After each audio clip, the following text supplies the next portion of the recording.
So now let's talk about Michael Porter's five force model. So Michael Porter introduced this model around the 1980s. When this was introduced, it was considered one of the major frameworks to help top management team to analyze the different forces that could significantly influence firms' overall productivities. So at the below of this slide, you will see a YouTube videos. It basically is a presentation of by Michael Porter on the follow-up revision of this model. If you are interested, please feel free to take a look. Overall, this five force model highlight five important factors or forces that could significantly shape profitabilities, including existing rivalry, barriers to entries, bargaining power of suppliers and of buyers, and finally, threat of substitutes. We're going to spend most of our time talking about the first four forces in greater detail. So let's get started. So in essence, the Michael Porter's five force model highlight the potential impact of five major forces that could influence industry's profitabilities. So this type of influence will impact all firms. Of course, such effect may not come to fruition for all firms, simply because individual firms have great degree of freedom in terms of choosing how they may wish to deal with these issues. And furthermore, ideally, firms should seek to compete in industry with a high potential for profitability. So that's why five force model is considered valuable. Because overall, it's easier to operate in an industry that's ripe of opportunities than operating in the industry with fierce competition, right? Because if you operate in an industry space where there are a lot of competitors, of course, all these competitive force are likely to take away the profit of your profit margins, right? So that's the overall key takeaway for the five force models. So online discussion is available for you. You probably have already done that. Basically, for that group discussion, I will ask you to identify an industry that has high rivalry intensity and one that have low rivalry intensity. And I want you to quickly explain between these industries. And the key takeaway from this exercise is it allow you to better understand how competitive force or rivalries could influence the potential profitability of the firms, right? And that's what we are going to focus initially. So rivalry can significantly influence the performance of incumbent firm within the industry. Why? Fairly straightforward, right? Intensive competition will often result in price war, advertising battles. And when those occurs, that really means that you will have to cut down your profit margin quite drastically in order to facilitate such price war or advertising battle. Because all those competitive actions will be very costly.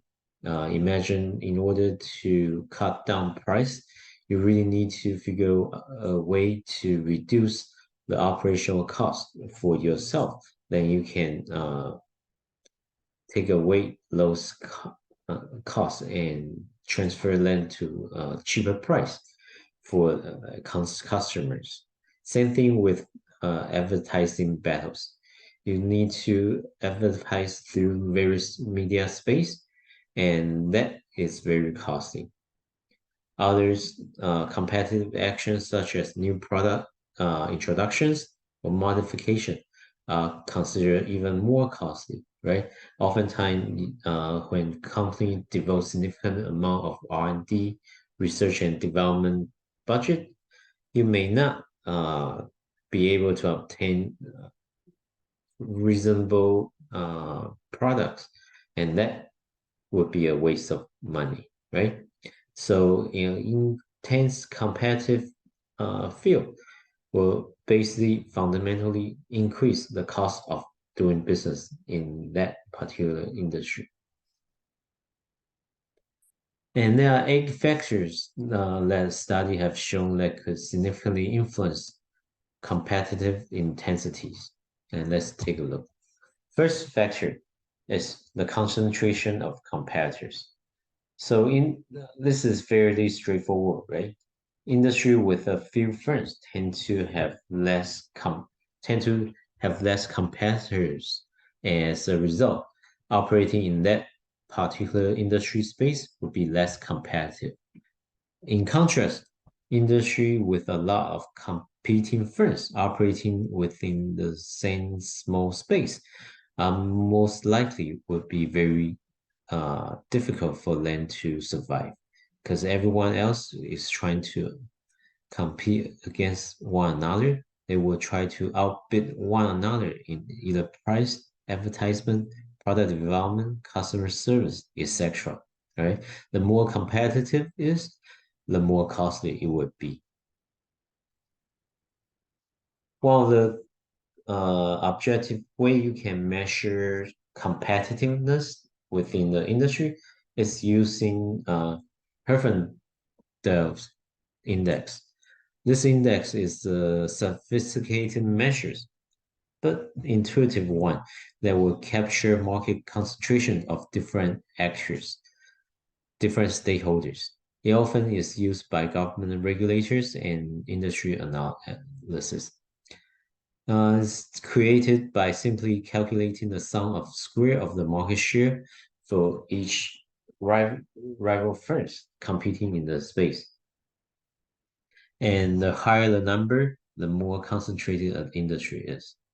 So this is an example illustrating how to calculate HHI.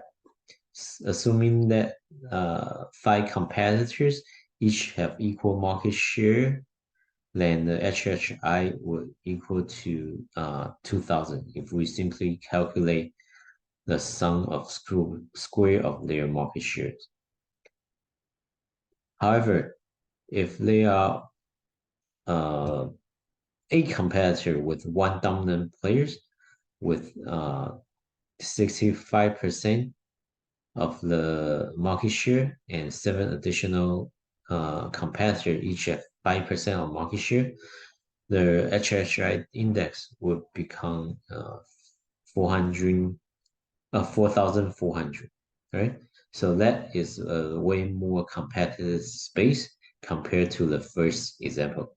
So HI index is also known as a density type of measure. Basically, you capture how dense a particular industry space is and allow analysts to make better decisions. The second factor that will influence competitive rivalries is high fixed or storage cost. If firm has high fixed cost, that in order to operate in this particular industry space, actually it will be have to operate near capacity. So that really means that they will need to stay very competitive in order to making sure they will be able to maximize their capabilities. Otherwise, all those storage costs or fixed costs will not be covered and they will lose money, right? So intuitively, high fixed or high storage costs will result in more intensive rivalries. The third factor is slow industry growth. Slow industry growth means that over time there won't be a large number of new customers for existing companies to capture. So that means that as a result, the industry space is more likely to be highly competitive simply because the pie is not getting any bigger, right? So in order for firms to increase their market share, they really need to be very competitive, cutting costs, increasing advertisement, increasing production quality, etc., in order to win potential customers. So slow industry growth also is an important factor that will result in more competitive industry space. The fifth rivalry factor is the capability augmented in large increment. What do I mean by that? Well, first of all, if there's no economic of skills or other factor that will uh, result in better, more efficient way of operating the business, then more likely they would be more competitive, right? Because any capability addition may result in temporary overcapacity in the industry. So in order to make it more efficient, firms may need to cut costs or figure out or increase their budget in order to capture new customer to clear out those inventories.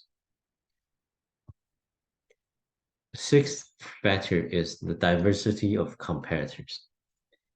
So if within the industry there are companies, they are diverse in the way they do business. This diversity could be due to their origin, diverse origin, culture, or different strategies.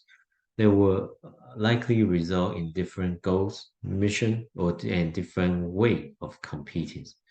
If that occur, that will increase the competitive nature of that industry simply because it will make it very difficult to predict what strategic action others may take, right? So, and there's no agreement in terms of the rule of conduct in order to operate in this particular space. So that will increase in terms of the operational cost and making it more competitive within this particular industry space. The seventh factor is the high strategic stakes. So competitive rivalry is likely to be high if firms have high stake in achieving success in a particular industry. That simply means that if a competing firms, if for example, if their top management teams, if their incentive system is highly associated with the percent of market share the company may acquire, then that will create a lot of pressure for these top management teams to go out and secure additional market share and resulting in more competitive actions, making it more difficult to survive and operate in that particular industry.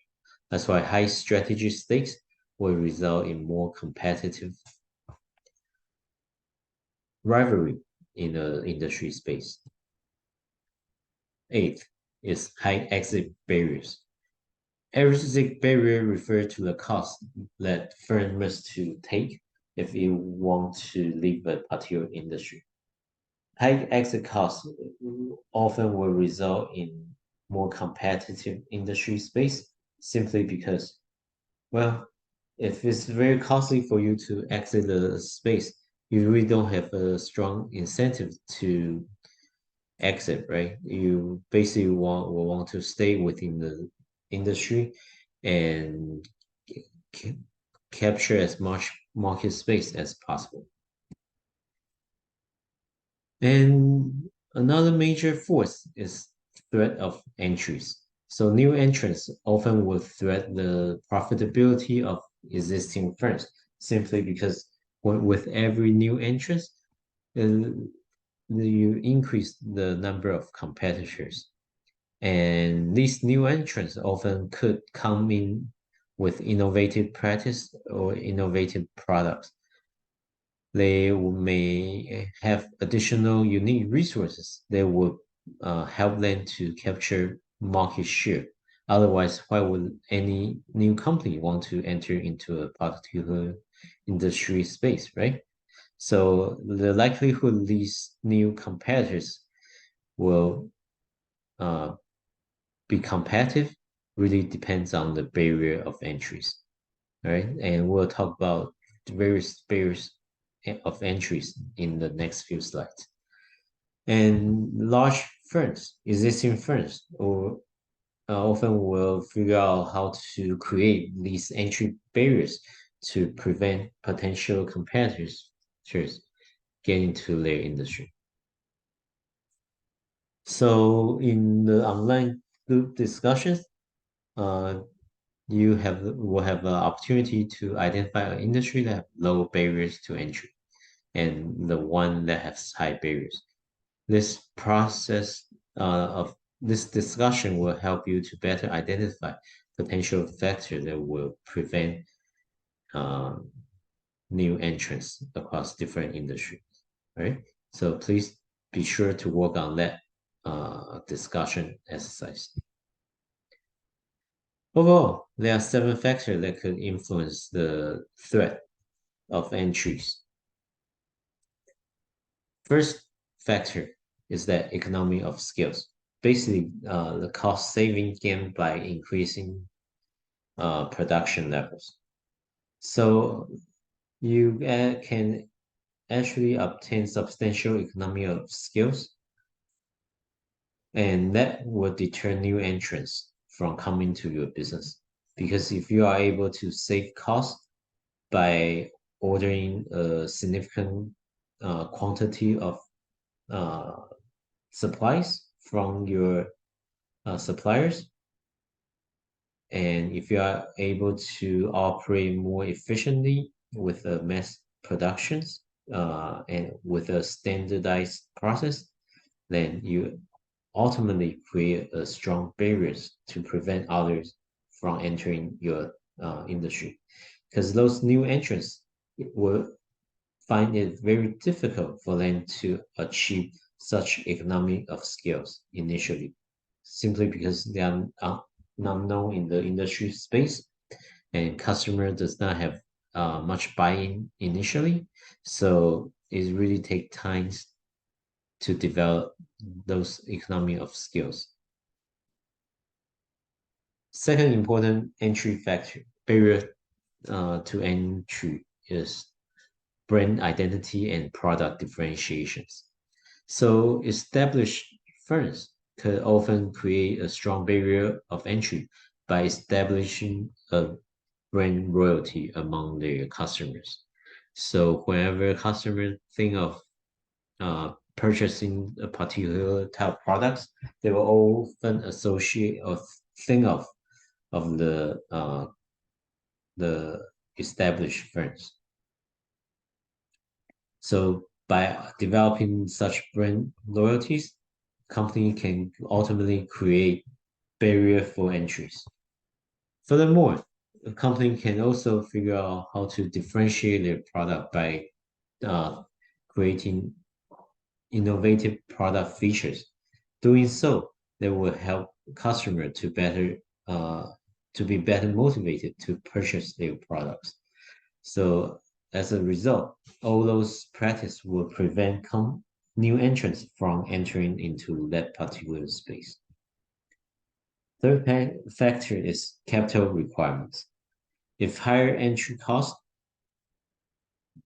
exist for a particular industry, that actually will prevent others from operating in that particular market space because it's costly to enter and not everyone have the financial or human capital or technology resource to and operate in this particular space.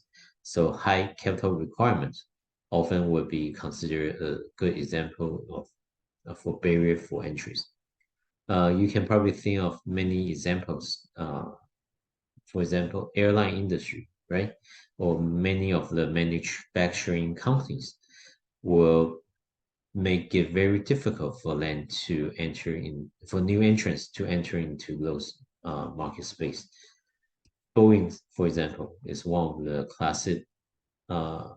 the dominant player operating in the airline space, manufacturer space, and that is very difficult for others to mimic their business model simply because there's a huge capital requirement. And fourth threat for entry is switching cost. When switching costs are high, buyer often need a stronger incentive to try new competitors. Switching costs simply refer to the could be financial or psychological cost for customers to change products. And when such switching cost is low, then it will create a strong barrier for entries.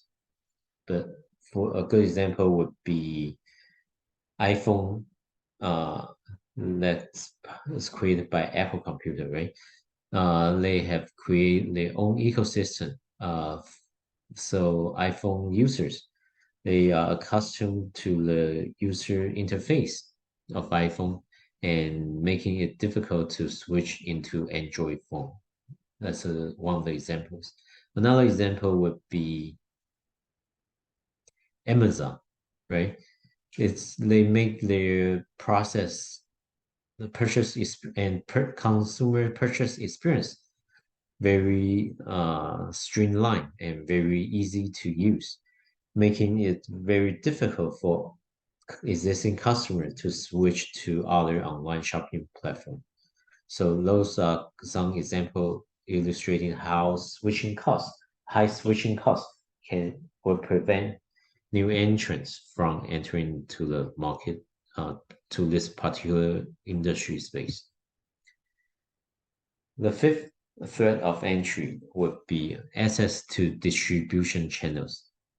Oftentimes, existing competitor might have already established a strong tie with existing distribution channels, and their relationship could also help them to come up with a better deal with those distributors. Sometimes they may form an exclusive relationship, making it very difficult for new entrants to rely on the existing distribution channels and preventing them from entering this market space. So many car manufacturers have been using this strategy to deter new entrants. They often will have their own distribution channels and making sure the product they created will be able to direct sell to end users. The sixth factor is cost disadvantage independent of size. So existing competitor may have developed patents or unique technologies or other cost advantages that are not related to firm size. Innovation pattern is often one of the way for these companies to do so. And there are also other cost advantage that are dependent on size, are so-called economy of scale, which we have discussed earlier. And seventh factor is government policies.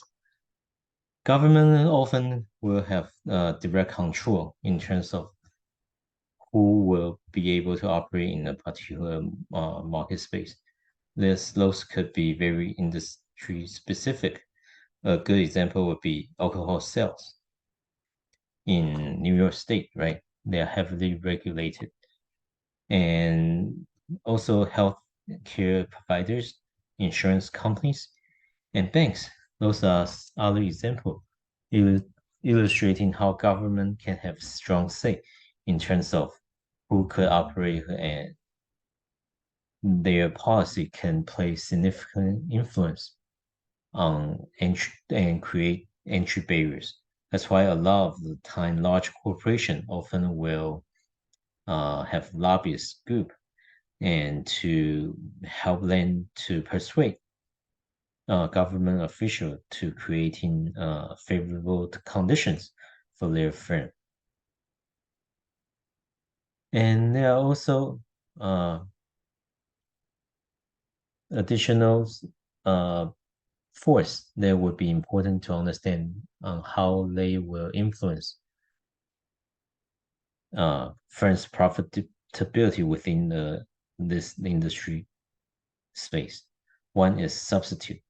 Basically, substitute would be product coming from uh, outside of the industry, not from the competitors.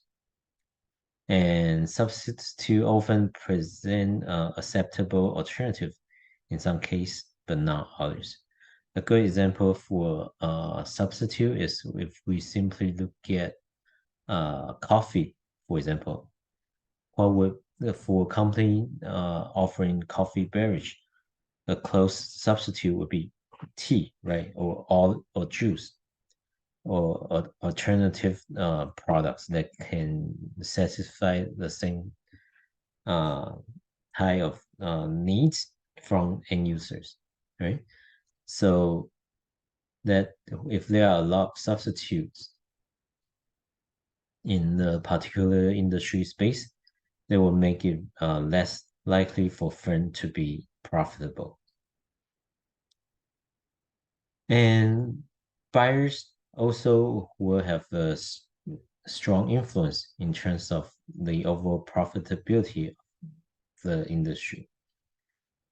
If buyers are concentrated or each one purchases a significant percentage of total industry sales, then they will have a stronger power and they can basically set the price, and likely firms operating in this situation will profit less. Second is when the product that buyer purchase represent a significant percentage of buyer's cost. So, and when that occurs, buyers will have stronger bargaining powers. Third is that the products are standardized or differentiated, meaning if your product does not have any unique features, and you will basically lose your bargaining power to buyers. And when these occur, when buyers have more strong bargaining powers, that usually means that the profitability for firm operating in this industry will be greatly reduced. Here are additional factors that will influence buyers' bargaining powers. Buyer face few switching costs if they can simply switch to buying product or service from another competitors. They can easily do so, right?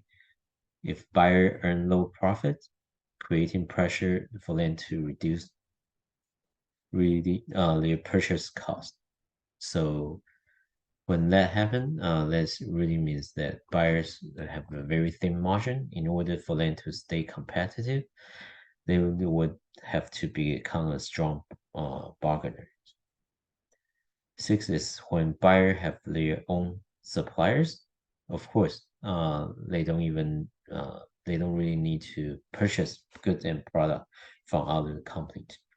And this is also referred as backward integration. It's considered one of the important strategy that firm can adopt. And we'll talk about this when we talk about firm strategy later. The industry's product is relatively unimportant to the quality of buyer's product. It's another important factor that will influence buyers' bargaining powers. And finally, buyers have complete information. So when these conditions are met, buyers will have stronger bargaining power and making it less likely for firms to get great profit in this industry. Similarly, suppliers also have bargaining power, and many of these factors are fairly similar. For example, the first one is the supply industry is dominated by one or few companies. When that occur, that really means they have achieved close to monopoly powers, and there's really nothing much you can do, right? And second is there are a few or no substitute products. So if there's no other choice, well, you will have to go with this uh, suppliers. Suppliers of the third one is the buyer's industry is now a major customer for suppliers. Fourth one is suppliers can become their own customers. This is another strategy called forward integration.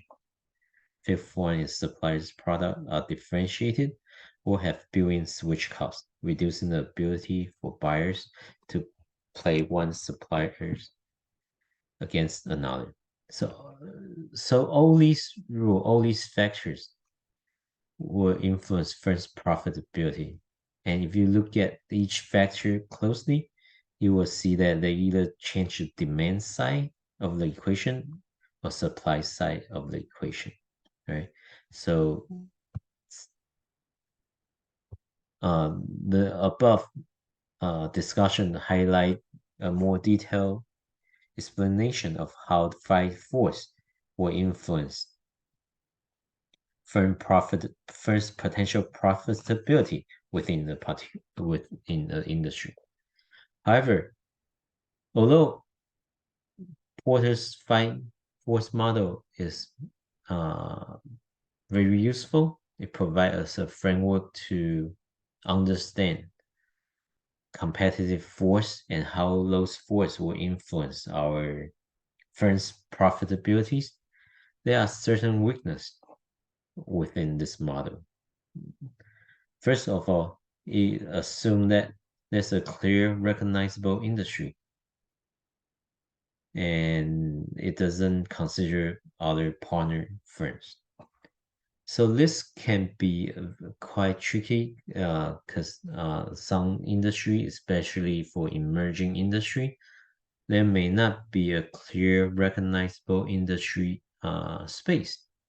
Oftentimes, especially for new industry, when they first when company first introduce their products, it would be difficult to apply this five force analysis simply because there's not much information to start with, right? So five force model works, but when it is applied to new emerging industry, they may not be that useful. Second is that it assumes that large firms cannot influence the industry structure. All right. So this type of industry analysis often view the major factor that will influence profitability to be the industry level factors. As a result, they don't say much about what firm can do, but oftentimes we can see that large existing firms can significantly shape and alter the industry space, right? Think of many of the high tech company, right? Whenever they see new startup introducing a new tool set, introducing a new products, their strategy is simply acquire those startup, so that way they basically buy out their potential competitors. Think of Facebook and Instagram, right? The acquisition is mainly due to Facebook recognize there's an opportunity that Instagram will threaten their operations, and that's why they decide to make that acquisitions. Third limitation is that it assumes industry factors, not firm resource, as the primary profit drivers. We know that's not true, right? Based on my study that we show that industry level factor is important, but firm level factor is even more important.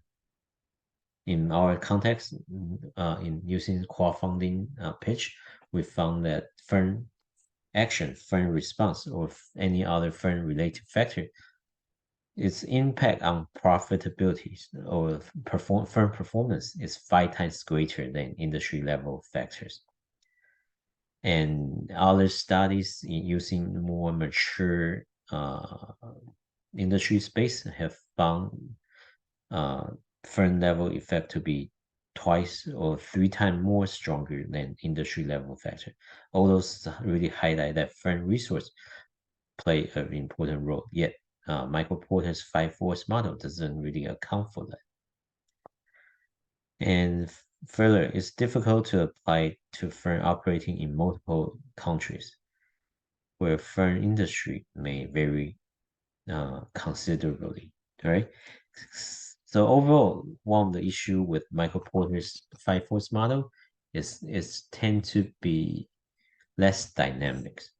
And if there are complexity come into play, it would be difficult for them to account for those variations. So there's an exercise you can do for your strategy analysis report, which is looking at the industry environment. I'll leave that to you to do this. You don't need to turn in this if you choose not to, but doing this exercise will help you for the final group project. So basically for this product, we have talked about for the case analysis, the first step is you want to talk about the organization, right?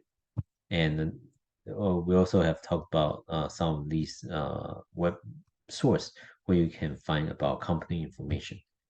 Now, when we come to identify industry and competitors, what you could do is you can identify the SIC code or NAICS code to help you to identify a particular industry. But you do need to rely on your own evaluation to determine what industry the company that you choose to work on is operating in. It could be that the company operating across multiple industries as well, especially if you choose large companies such as Google, Facebook, Amazon, etc. Also, then the next question you need to consider is where will the firm's customer go if the firm did not exist? When you think about these questions, the answer will help you to identify who the key competitors are. Then you can illustrate using the diagram to identify firms inside and outside of the industry. And if you are able to identify market share, that'll be great because with this market share, you can even calculate the HHI index, help you to better understand how competitive these companies are, right? And another exercise you can do is to work on the 5 force analysis. And basically, you could apply Michael Porter's 5 force model in greater detail. Evaluate how each force will influence industry rivalries and new entrants. And based on the factor we have highlighted, you can go in through each factors and think about how these factors could influence the Michael Porter's 5 force model. Again, the important key insight is that you want to analyze the industry, not the firms, right? So for Michael Porter's industry 5 force analysis, remember that it is industry level analysis. It's not firm specific analysis, which we will later do in the SWOT analysis. And for oftentimes for this type of analysis, you need to make a judgment call, right? So that means that whether you need to subjectively determine whether the factor you identify were positive, negative, or have no impact on those 5 forces. And that will help you to determine the overall impact on firm's profitabilities. which will you will then provide a summary of overall potential industry profitability. Right? So doing this exercise will help you to better understand industry level analysis and see how they will influence firm's profitability. All right? Thanks. That's it for today.